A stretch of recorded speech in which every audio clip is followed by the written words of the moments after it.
Hi, hello there. This is Let's Talk About Myths, baby, and I am your host, Liv, here with more on Euripides, which is why my voice sounds so full of love and adoration.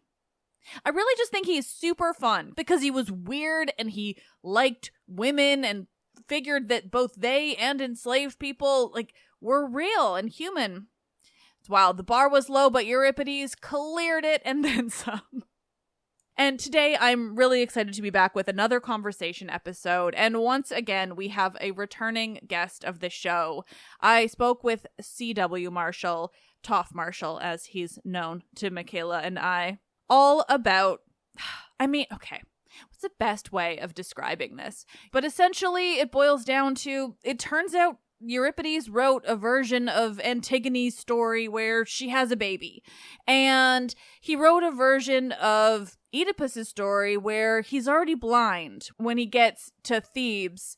And so we get this kind of look into the fact that, these playwrights were really playing with their source material. They were making changes. The changes might have been big or small, but they were making these adaptations, right? They were adapting something existing. And what that means is that sometimes we have these big changes. Now, Euripides' versions of these are lost, and Sophocles' version of them survive. And why is that? What does it look like? And so today, that is my episode with Toph. Fortunately, he's a professional, and so he explains it beautifully.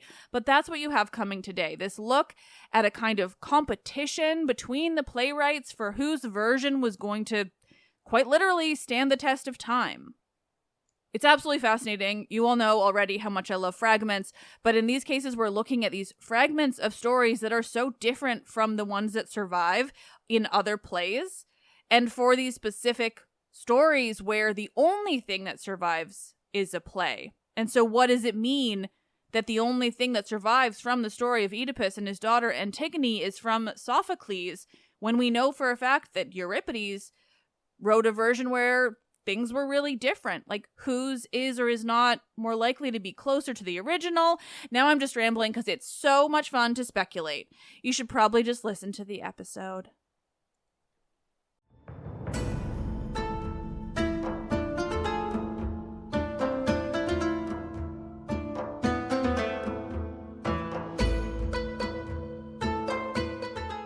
Conversations, the next great Athenian blockbuster, Euripidean competition with C.W. Marshall.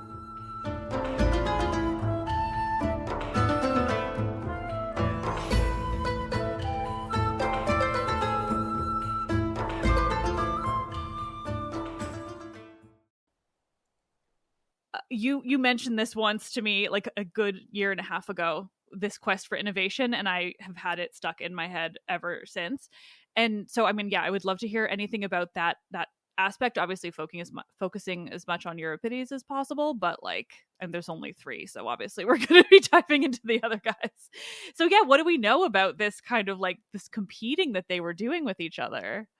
Okay, we've got a good sense looking at the fragmentary plays, and as examples to think about today, I want to talk about some Theban plays of Euripides. But before we can do that, I want to start with a play that most people know, which is Medea. I would hope everyone listening to this show knows. There we go. So myth is evolving, and it's this constantly changing sort of cloud of potentiality from which individual versions get told, and each new version contributes to a whole. But in addition to being this sort of nebulous evolving thing, it's also combative. And particularly in Athens in the 5th century, we know that different versions of myths were being put forward aggressively in competition, trying to win a prize, trying to win notoriety. And so in Athens in the 5th century, new versions respond to previous ones, and they jostle in the population's imaginations to hold a place. How do we all see, all these different action comedies or action movies. How does one action movie sort of cement itself? How does one rom-com cement itself as being particularly poignant? And it's a combination of factors. if with a rom-com, if Hugh Grant is in it, it's going to have a different feel than if Adam Sandler is doing one. And normally we wouldn't think that they would be in similar types of stories, but fundamentally the narratives that they're telling hit all the same beats. Mm-hmm. This is more direct than that, though. So when you think of Medea, we know that there were many Medeas, and there was one that really caught on, and that Medea displaced previous ones. It didn't erase them, they still existed, but it made them secondary in people's imaginations. And more importantly, they then began to shape Medeas that came later. And so what do we call these? We can call them like a focal Medea. That's a term I've just made up. That's not. But a focal Medea. And from our perspective, we look at Euripides' play and we go like, that's the definitive story. Euripides' tragedy from 431. That's the one. And we know that it's the one that Apollonius assumes his readers know in Alexandria 150 years later. We know that it's the one, in turn, that Virgil wants his readers to think of from time to time when they read about Dido in Aeneid 4.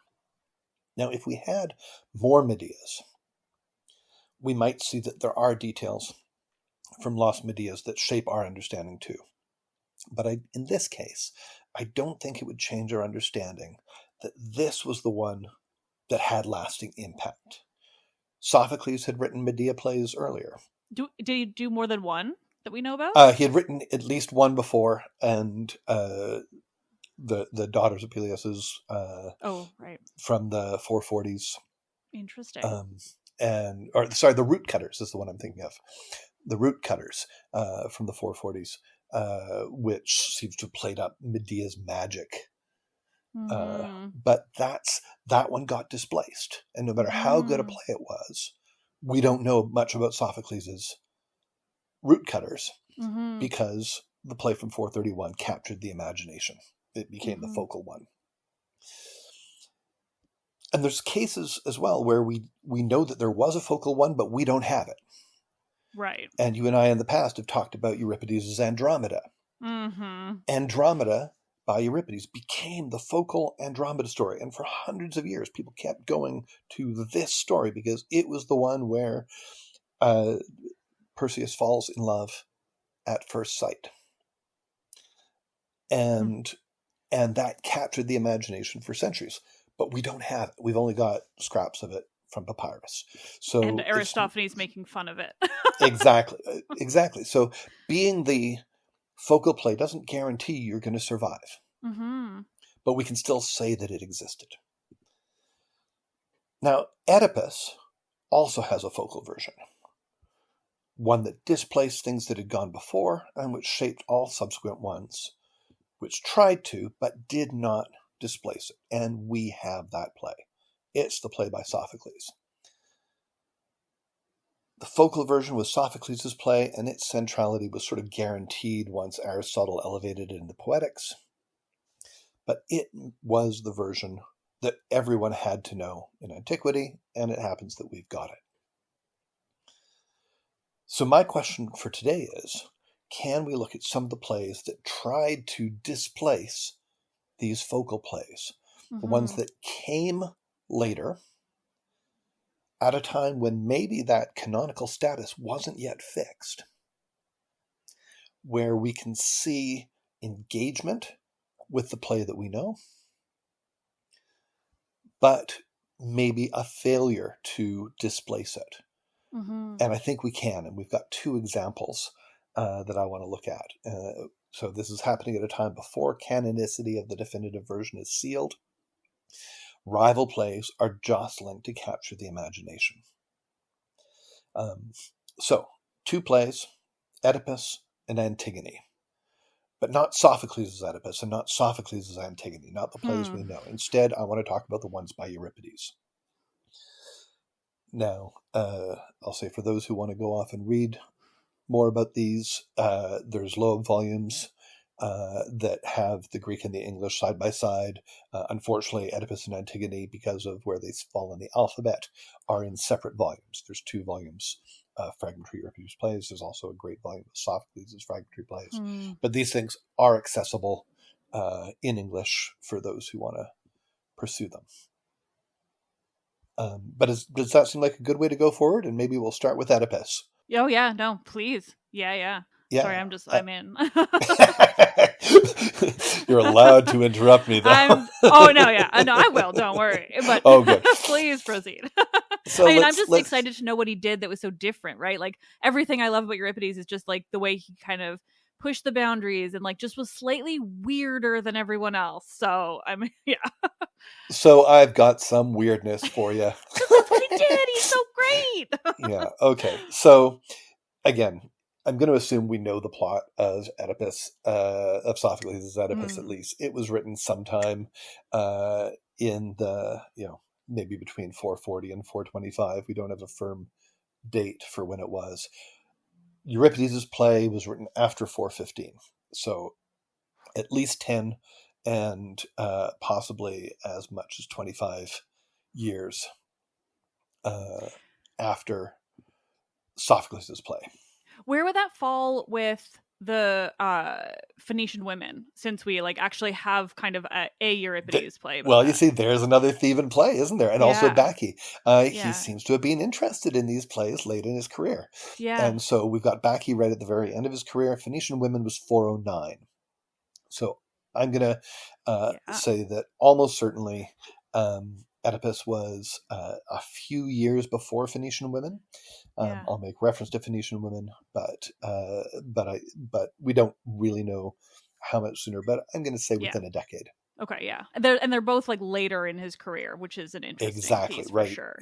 He's well on at this point. Yeah.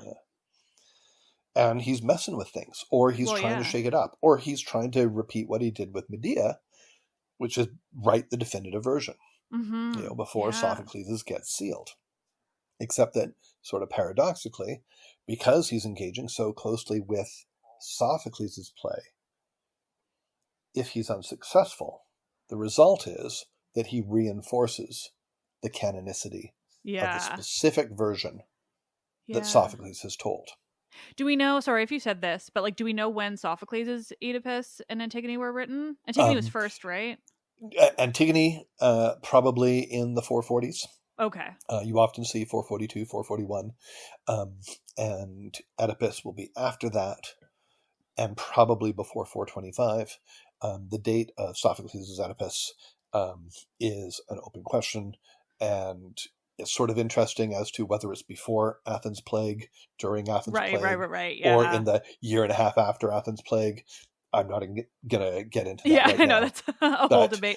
Yeah, but of the possible years, just in terms of sort of like a scatter graph, there's a lot more years available before the plague.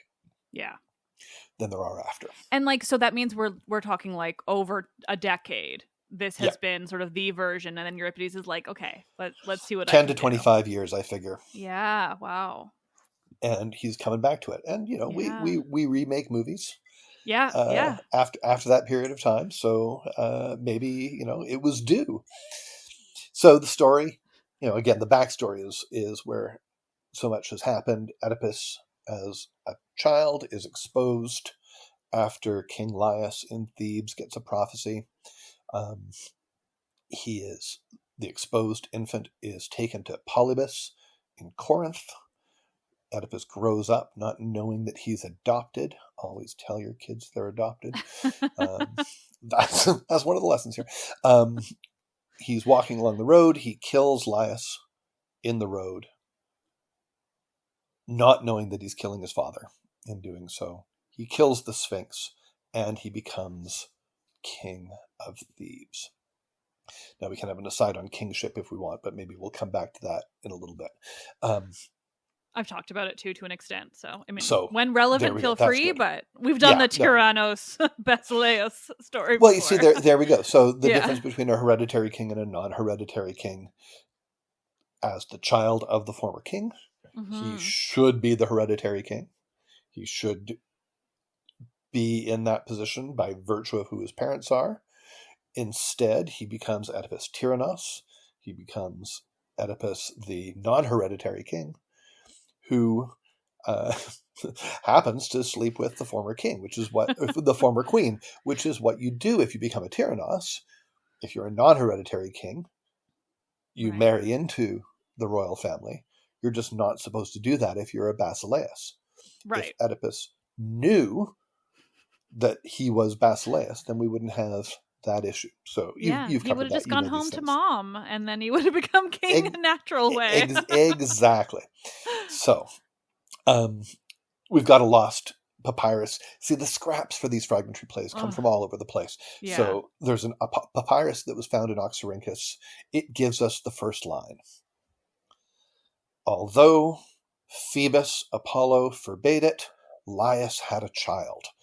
So isn't that daunting? I just love the setup, and everything is there. This sense of divine warning to avoid it, but it's not Oedipus' fault.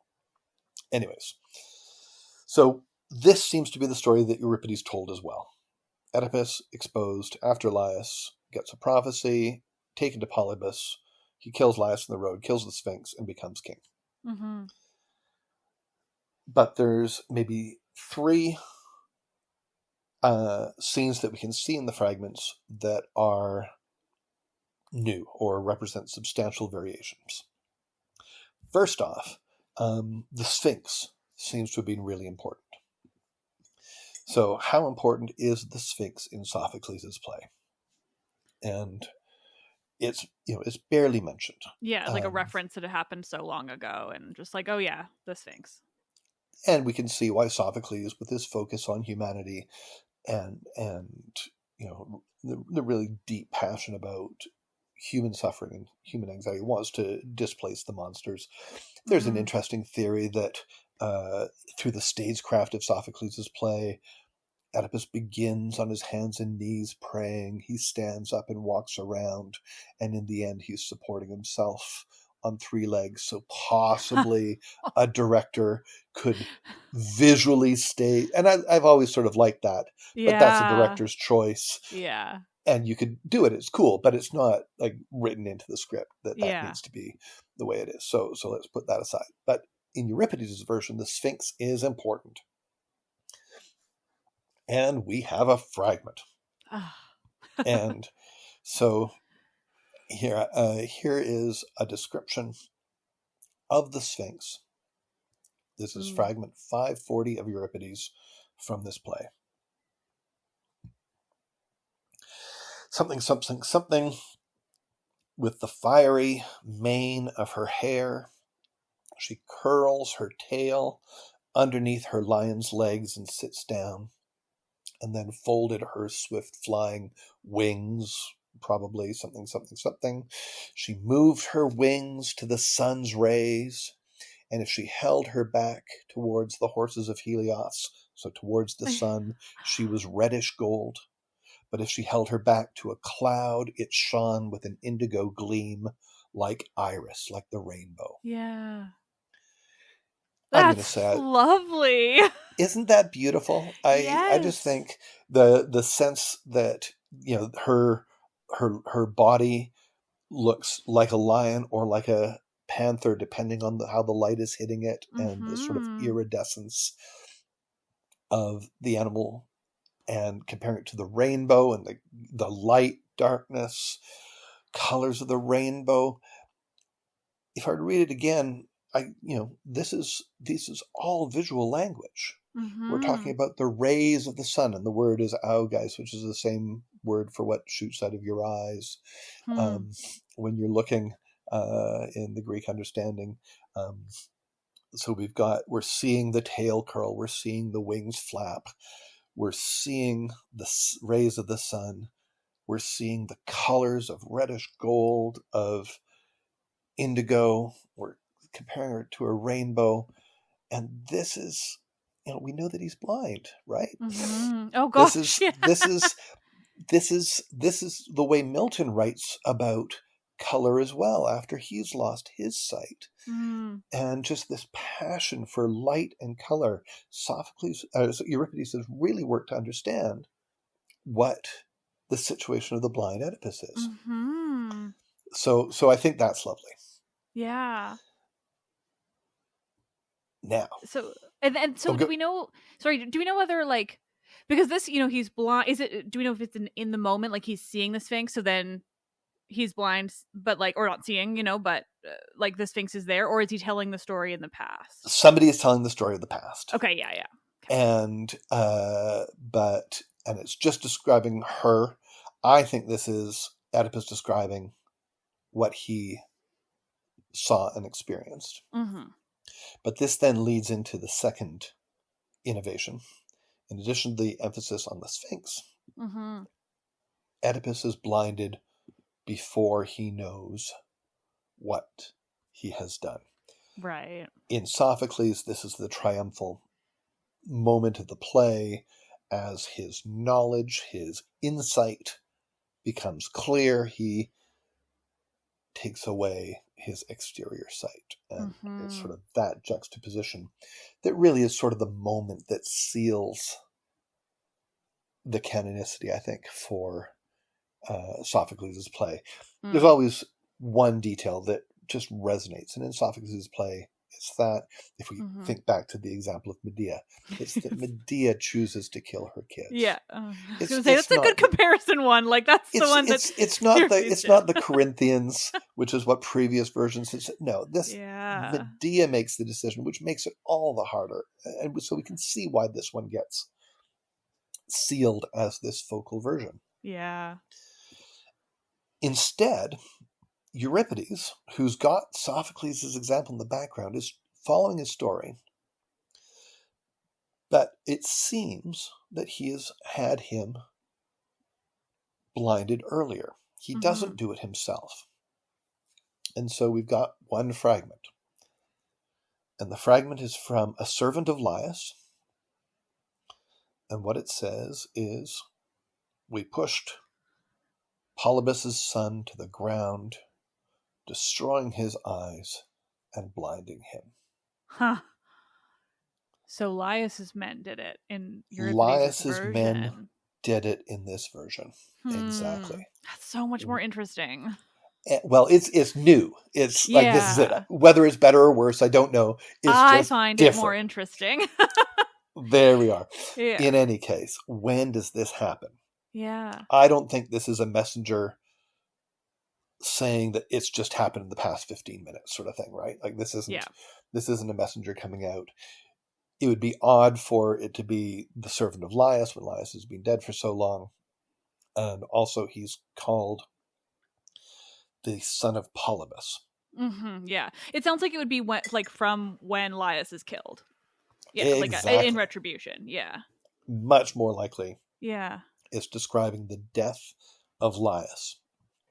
Now, Sophocles gives us these scenes with the shepherd and the herdsman who remember when Oedipus was a baby. The servant here is the source for events long ago. And that's why he's talking about the son of Polybus. But what that means, and this is the bit that I just find hilarious, is that he's blind when he shows up at Thebes. He's been blinded by the Theban king's men, and he has solved the riddle. Did he solve it blind? If so, his description of colors, or whoever's description of colors, stands in contrast to the fact that he didn't see any of it. Or maybe the order's different. We just don't know, right? But we've got those beautiful colors on the Sphinx, and we've got Oedipus blinded by the time he shows up in town. Yeah.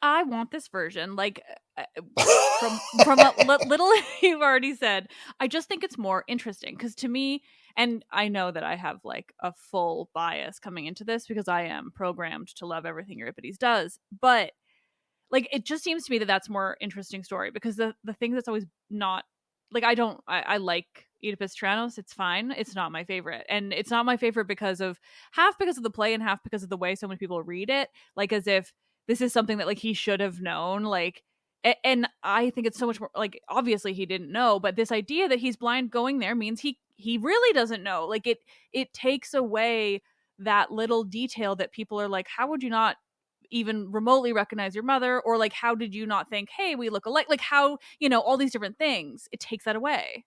So you've hit on what I think is the hilarious part of the story, and I know it wouldn't have been hilarious in the play, but this sort of explains why when he marries the queen, he's less concerned that she's old enough to be his mother. Yes. But he's marrying the title. He's saved Thebes. Yeah. How old, we don't need to fudge how old Jocasta is, or how old she was when she was a mother. It's he's never seen her. Yeah. It feels like it answers a lot of questions that Sophocles leaves open, of like, how likely is it that literally no one would see a resemblance and question the whole story? And yeah, I mean, I just like that it's like, it's much harder to question these things if you consider this. And also just the Sphinx too, like, it's just so Euripides to focus on the kind of divinity, like the Apollo line as well, like that tying in with such a description of the Sphinx feels like Euripides was so interested in divinities, and often like divinities not looking great. And I think, yeah, that it just seems like he's just so much more interested in like kind of pulling apart those things, and just these fragments just show it already. So we've got the Sphinx, we've got the blinding happening way back when, and by Liza's servants. And then the third big variation is that Jocasta, when she learns the truth, which in Sophocles she does before everybody else, she's a little bit smarter than everybody else, and she goes off and, of course, kills herself. In this play, she doesn't kill herself, but stays around to look after her husband, who has always been blind, as far as she knows, but she is staying by him. And so they're living sort of in exile. And this is actually the situation that she's mostly in Phoenician Women, where she kills herself only after the events of the 7 against Thebes. So we can see that this is, it's not that it's the same story, there's some variations, but it's similar to the story that Euripides is going to return to in Phoenician Women. In 409, where she kills herself only after she learns the outcome of the 7 against Thebes and the death of her sons. So all of these represent substantial innovations on the version that is in Sophocles. We can see Euripides running with them, trying to reinforce them. But of course, the irony is that when in engaging so closely with the plot of Sophocles and trying to, let's say, compete or one-up it, if he's successful, he displaces Sophocles. If he's not, the result reinforces the position that Sophocles' play had as canonical. And certainly that's what happens with Euripides' Medea. It becomes the one that gets continually reinforced. And I think what we're seeing here is that Euripides' version helps to reinforce the position of Sophocles' play and doesn't displace it. Which is annoying. I like it better. There we go. Another thing that we know about Euripides' plays is that they survived, right? We've got some that were selected and this reduced list, but there was this one volume of alphabetic plays that lasts until the 15th century. And so, until the fall of Constantinople, the alphabetic plays, the existence of the Eta through Kappa volume, the one that gives us Electra, the Heracles plays, the Iphigenia plays and Cyclops, maybe the next volume would have had Oedipus in it. And if we had had the next volume, but this play may have existed throughout the Middle Ages, right? And in fact, we've got a historian, John Malalas, who was writing in the 6th century. He's a Byzantine historian. And he says that Euripides wrote a play about Oedipus and Jocasta and the Sphinx. And so clearly he knows these details. He's seeing the same thing that the fragments that survive randomly are showing us as well, that the Sphinx was important in this version, Jocasta was important in this version, and obviously Oedipus. So that's sort of nice. Now, can we say more about this play? Are there other details? Some have suggested that maybe Periboia, the wife of Polybus, shows up. And that maybe this is what prompts the recognition with the guard and the guard's memory of what happened before. Right. She comes up in a big, glorious chariot from Corinth. And somebody says, hey, I've seen a chariot like that before. That was when I blinded this guy.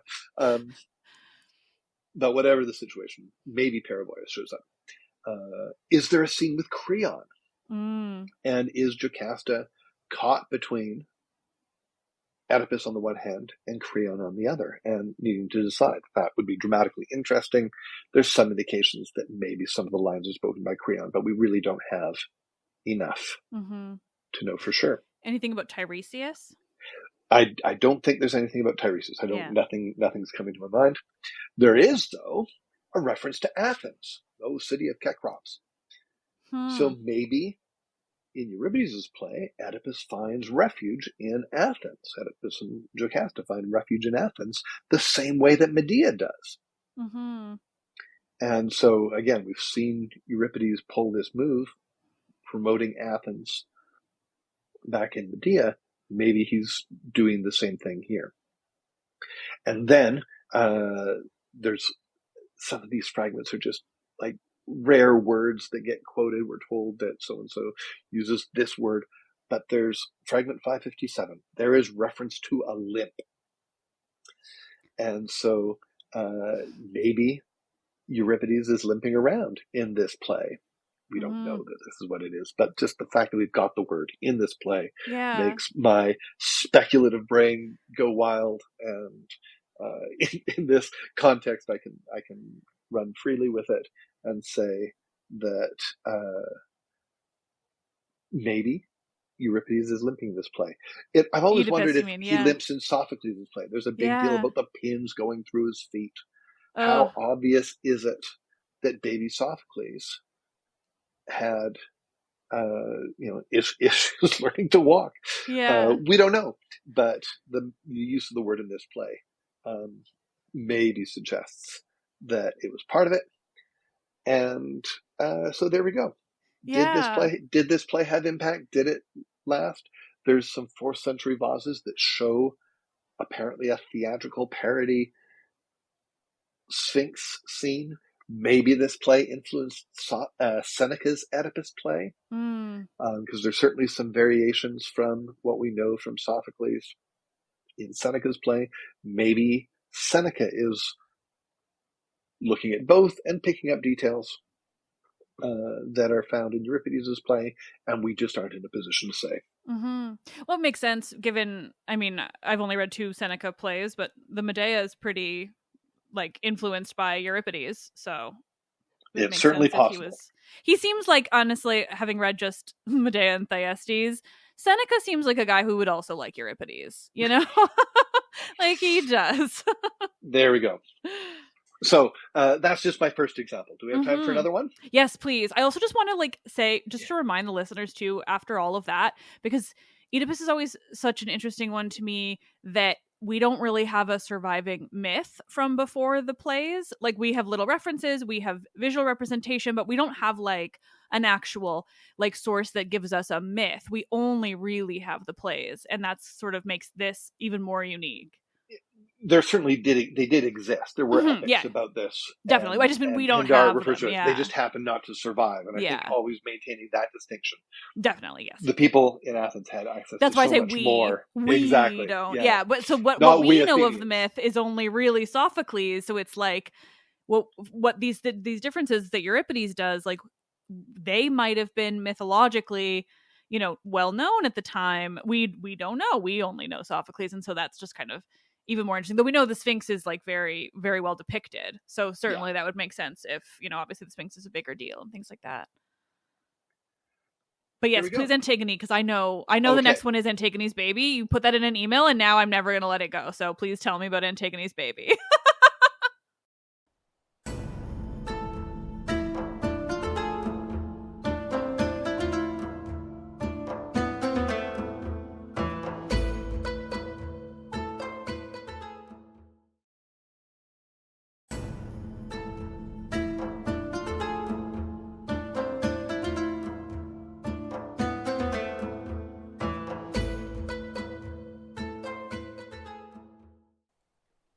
Okay, so when we think of plays with happy endings, is there one that can top the Antigone? You know Antigone, that play with the famous happy domestic scene at the end. Such a happy ending. You see, this is one of the differences. Because Euripides liked happy endings, though. He did. And we've spoken about Helen. We've spoken about couples getting back together in Euripides before. But no, Sophocles' Antigone, which was known in antiquity and which lasted as a model for, you know, righteous opposition to oppression, has been particularly resonant in the 20th century. Obligations of ritual towards family and about the choices leaders make when the bad choices leaders make when suddenly they're given more power than they're used to. Sophocles' Antigone does amazing, wonderful things, but Euripides' play does different things. We know the opening lines of this play too, as it turns out. At first, Oedipus was a happy man, and then he became the most wretched of mortals. We know this because in Aristophanes' Frogs, when the playwrights are having a contest about what makes a good prologue, this is one of the examples that they use. Oh, that's so Was nice. Oedipus a happy man? We ask, and you know, there's good reasons to think that the incestuous parricide was not always a happy fella. I mean, a couple of reasons. I like the idea that he was happy before he found out, you know? Like, I like the idea that he and Jocasta had a happy marriage, and then the tragedy in Sophocles is just that, like, that they found out, not that it, like, happened in the first place, but more that, like, they had to deal with the trauma of knowing what had happened. I don't know. Well, we're not getting into Sophocles, I know, but I have my thoughts. Yeah, I'm glad you got thoughts. That's great. Yeah.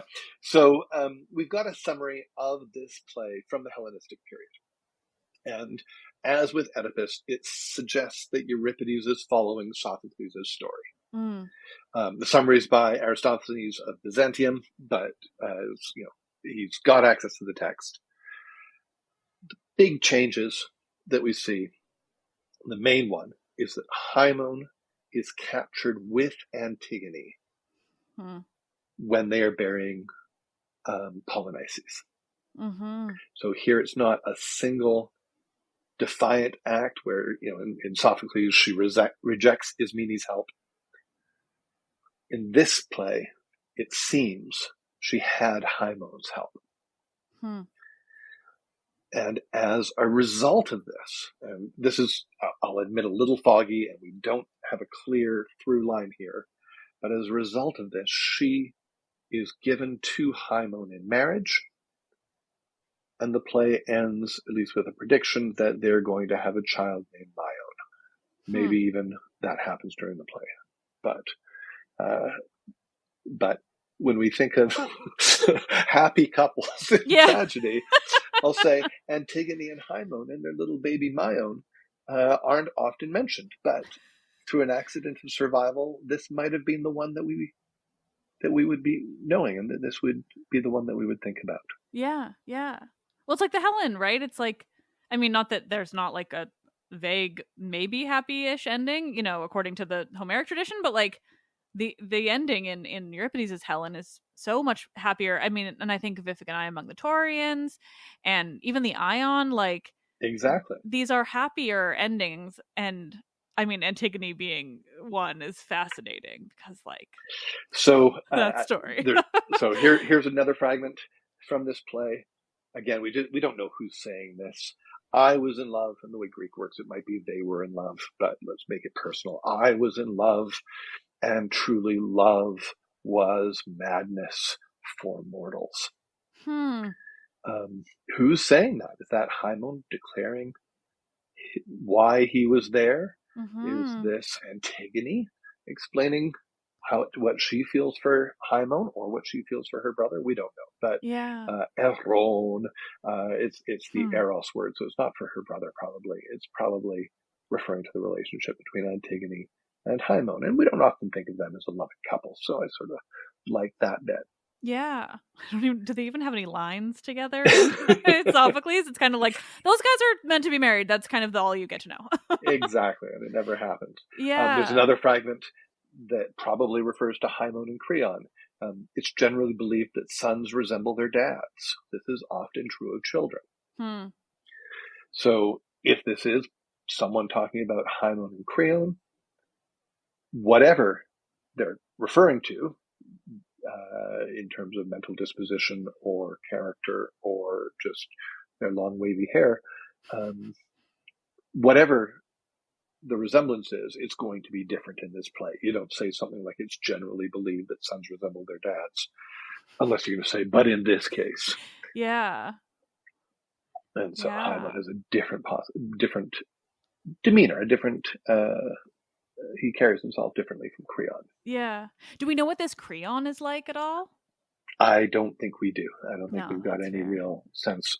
Some of the lines, often lines get preserved, but without a speaker and without a play. Yeah. And so even just attributing all these lines to a given play can be questioned. And I'll talk about one of the places where complications often emerge. Yeah. Yeah. How much of the Antigone does exist? Like, I'm sure that's what you're about to tell me, but like almost nothing, or almost nothing. We've got a dozen fragments or so, maybe more. I haven't actually counted them, but some of those are just individual words. Right. But we do have a sense of the ending, and you're going to be particularly excited by this, I think, because it is possible we've got a god from the machine at the end. Oh, good. Swinging in. And so again, this is a sign of Euripides' later playwriting, I think, where God comes in and wraps things up.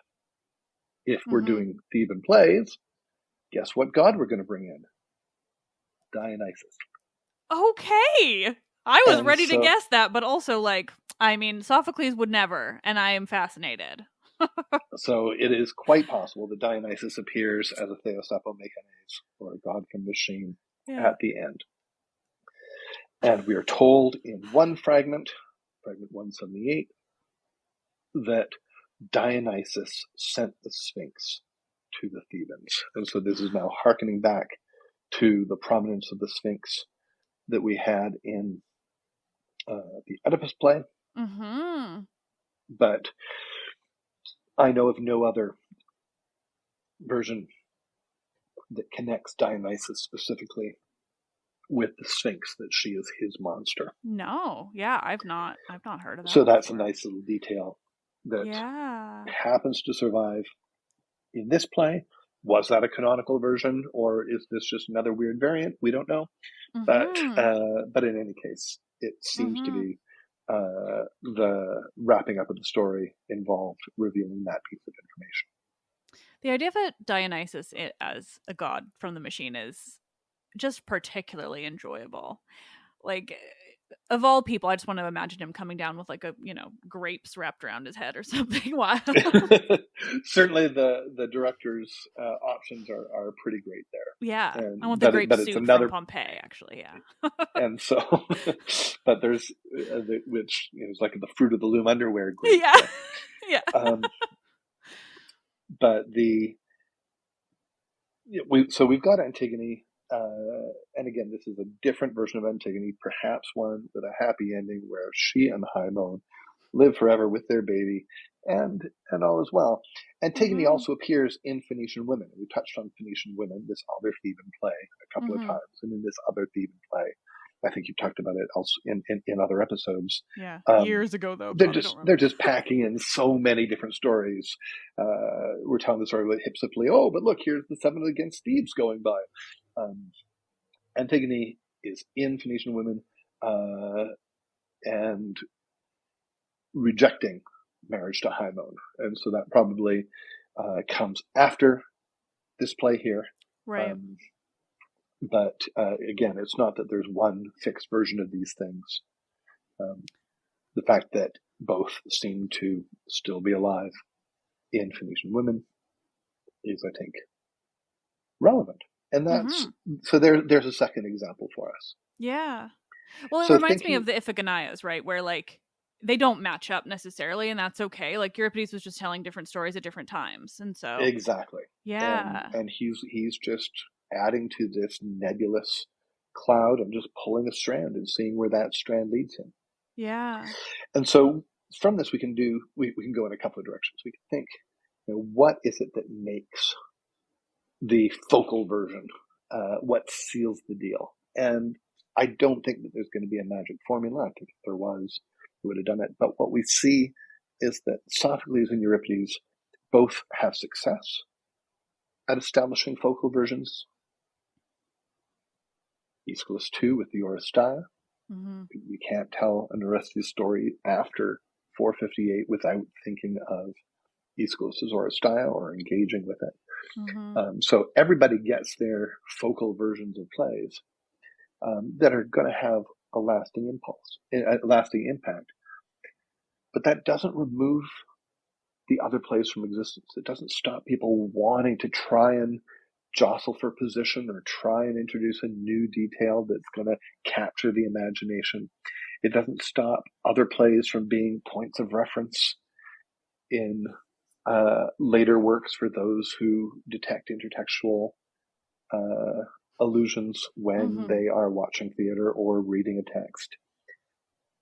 So this sense that there's one canonical version, I don't think the language of canonicity is always helpful. It's so often skewed through what happens to survive to us.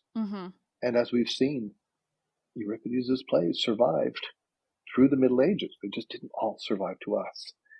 And right at the very end, these, this, I presume that there was a complete Euripides available in the 15th century, which would have changed the nature of my job for sure. Yeah. But it's really fun being able to think about how particular strands of stories do resonate with audience imaginations and resonate across cultures and across language and across time. It's the same details that often persist. And that's one of the things I think that's really sort of exciting when we look at the art and literature produced by another culture, is seeing where those resonances of human experience really lie. Yeah, and what was being prioritized by each, and what do we find more interesting now, and why might that be? Like, Euripides was obviously important in his time, but he wasn't the top tragedian, and he didn't even win that many times. Like, it's just so interesting. But there are times when he told a version that did work, that did resonate. Yeah. And Andromeda and Medea are two of his big successes. Iphigenia among the Taurians also seems to have had a fairly long life in antiquity, even though it's been less popular in modern times. Yeah. Do we know much about like what people watching or paying attention thought, like Scholia, anything like that's just no? Wouldn't it be great to have sort of eyewitness accounts? But we've got vase painting, and we can look at vase painting. Yeah. So we can start to think about what constitutes a fragment. If we get pictures on vases that show apparently a young woman with her husband holding a baby, we wouldn't normally think that that's an Antigone scene. But it's possible that for the viewer, they thought, there's Antigone. That's the Antigone that I love. Yeah. The way that, in addition to illustrations and figurines, there's these snippets of text that survive on papyrus that were originally part of bigger collections. There's also excerpts that were made in antiquity. People quote these plays. Mm-hmm. We call those the book fragments. So the ones that are recontextualizing a little bit of a play for an ancient author's immediate purpose. So there's some selection and some deliberation that goes into that type of quotation that leads to the surviving of fragments. In the case of Antigone, there's sort of an interesting situation because there seems to have been some confusion. As I said earlier, not every quotation comes with a line number and a play and speaker name. Could you imagine? And things like this. We would know really so much helpful. more. Occasionally, though, there's like a papyrus that says, this is line 1600. And you just sort of oh my God. shiver with joy because it tells you it was a long play and it tells you these things. Yeah. But in the case of Antigone, some of the fragments that are ascribed to Antigone might be to Antiope, which is only a couple of letters different. Yeah. And so we need to be a little bit cautious. Yeah. We don't know. And there's some fragments where even the editors are saying it's one of the two plays, but we don't know which one. Yeah. That's interesting. It is. And we can, you can play these games. Here I'm going to play it with one thing, though, because I'm going to go the other way. We have an indication from an ancient commentary on Aristophanes' frogs that was written sort of in the margins of the manuscripts that Antiope is late, written after 412, around the time of Phoenician women in Hypsipyle. I want to suggest that it is possible that this is an error for Antigone, that it's not Antiope that's the late play. It's Antigone. Now, there's a reason for this. Yeah. And the reason has to do with not the play we're talking about, but with Antiope. Mm-hmm. But the metrical structure of Antiope strongly suggests that it was written before 418. Okay. So there is a tension.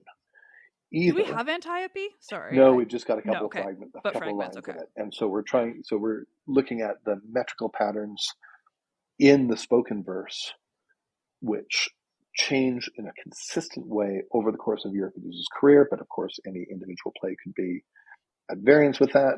And similarly, we could have a biased sample, and we don't know that either.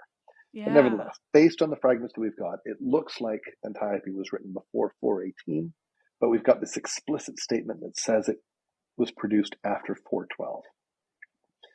So there's, I think, two possible explanations. I think we want to trust the metrical arguments for the dating, even though it's based on a limited number of fragments. It works so well for so much that we find it proves to be a predictive means of thinking about the historical positioning of Euripides' plays. We don't want to throw it out for one case. So either Antiope was written before 418, which would explain its metrical structure, but not produced until after 412. And so, like, Euripides put it in the drawer. He tried to get it staged. It didn't happen. And then 6-7 years later, he pulls it out of the drawer and say, hey, I've got a play we can put on. That's one possibility. But the other possibility is that the commentary on frogs is wrong. And that Antiope has, in the tradition, been displaced the name Antigone. And that Antigone is from this very late period. We don't know when Antigone was written. It could be any time after 420. But it certainly could be in this very end period. And that would clean up this slight anomaly of the Antiope dating. And I just love that. Like, I mean, typos happen even when we're not, in a even when we're position to type. Them, exactly. Now that leads me to ask, do we know anything about the choruses of either of these two ones we've been talking about? No. We know so little about these plays, and we've got occasional lines and things like this that might be from the chorus. Euripides seems to have preferred female choruses late in his career. Oh, I know. You're the one who told me that, like, the line that we have of when they're all women afterwards. And then I, for the series, had Michaela put together a whole, like, graph thing where we look at, like, who the choruses are and how many are women, and I became really obsessed. So yeah, There we go. I know that. I'm glad that I've made work for you. Oh my God, that's like No. there's a lot of things obviously I remember from talking to people on this show, but like little things that stick in my mind and I think about them forever, and that is one of them. So thank you. But I'll say I don't know what the choruses of either of these plays is. Fair. Yeah. So there we Well, are. But there's two examples for you yeah. of these would be plays that would want to displace what became the canonical version later on. Yeah. And maybe didn't make it, but are still really worth our attention and really worth thinking about, and really, I think, show us a lot about how myth works and how this sort of competitive atmosphere of Athens both inspires creativity, rewards innovation, but can lead to a reinforcement of what becomes the canonical default version. Yeah. Well, I mean, my listeners know, especially at this point, I'm a broken record with how much I talk about how we only know what we know, that like what we know is not remotely all of it, and that it's just flukes and all of these things, and that specifically the plays are in themselves reception. Exactly. It's so interesting. And actually right now I've been working on reading Euripides' Cyclops for the first time. And that, I mean, of course, as the only surviving satyr play, like there's so much going on there, and yeah,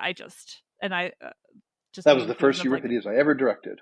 Oh, really? Oh, that's so fun! It's so silly. Oh my God, I'm halfway through it and so thrilled. Well, thank you so much for doing this again. You bet. It's always lovely to speak with you. You too. Thanks for giving me the opportunity to talk about fragmentary Euripides. Literally anytime. Do you have anything you want to share with my listeners about reading more from you or anything? No. No. Read the plays, read the ancient stuff. I mean, great. They should. Exactly.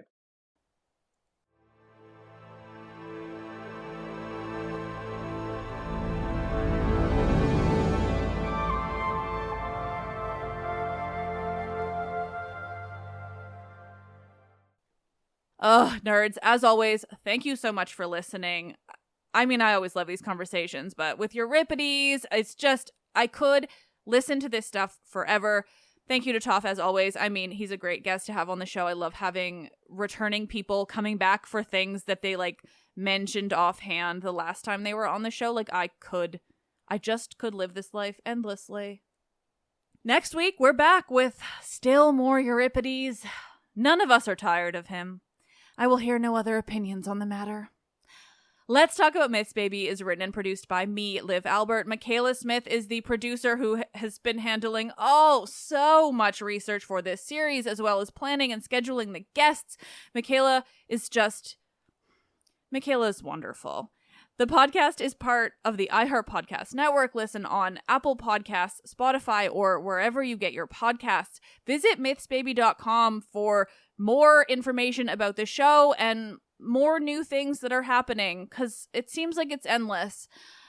Follow Instagram too for all of that, because that's the best way of me telling you all of the cool new stuff that's coming. That's also just Myths, Baby. I am Liv, and I'm really curious about Antigone's baby. And to those of you who know me in person, I mean, it's really surprising that I'm ever curious about someone's baby. I'm Liv, and I love this shit.